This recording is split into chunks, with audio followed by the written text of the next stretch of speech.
係 B 仔，今日我哋要介紹嘅咧就係呢個九巴 E58 EV 嘅巴士。咁就呢架嘢就真係咧去展會嗰度買都買唔到咯，然後就喺淘寶淘咗架落嚟。係啊，淘寶特有啊，然之後有個咩黑色紙，唔知佢講緊啲咩，唔理住。咁就俾大家睇下個盒先。咁有微影標誌，冇鐳射標誌啊！即係淘寶嗰啲貨係冇鐳射標誌喎。咁呢度就寫住14+03純玩得嘅。咁202404啦，限定嘅，肯定都係啦，限量1500架啦。咁呢個就，咁你就巴士九巴嘅鐳射標誌就喺度啦。咁事不宜遲，拆呢一架車俾大家睇。咁架車就出咗嚟啦。咁個車轆就順嘅，咁俾大家睇下個車頭。咁佢就寫住全港最大新能源巴士車隊，車牌 ZC6546。咁呢度都寫住咗太陽能巴士啦。喺呢度好朦。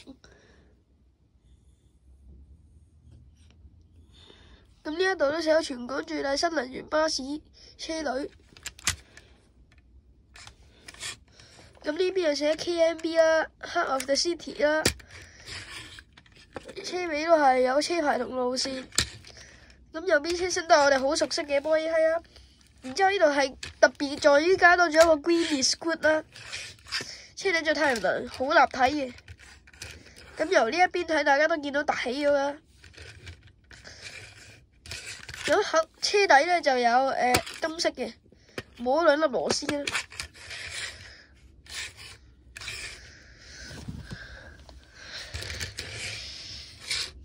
咁就攞架上年嘅2024年嗰一個嘅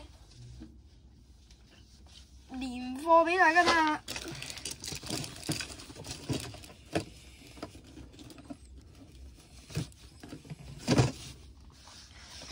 咁就係呢架，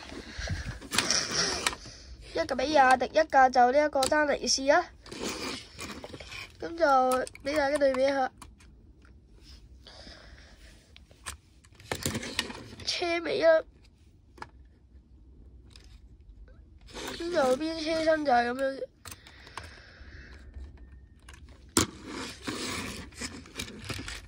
車頂啦，大家都係太陽能嘅。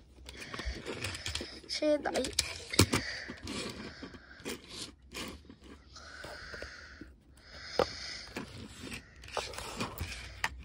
今次條片嘅介紹就嚟到呢度啦。中意條片嘅唔好 like，仲要 subscribe 我哋，多謝大家收睇，拜拜。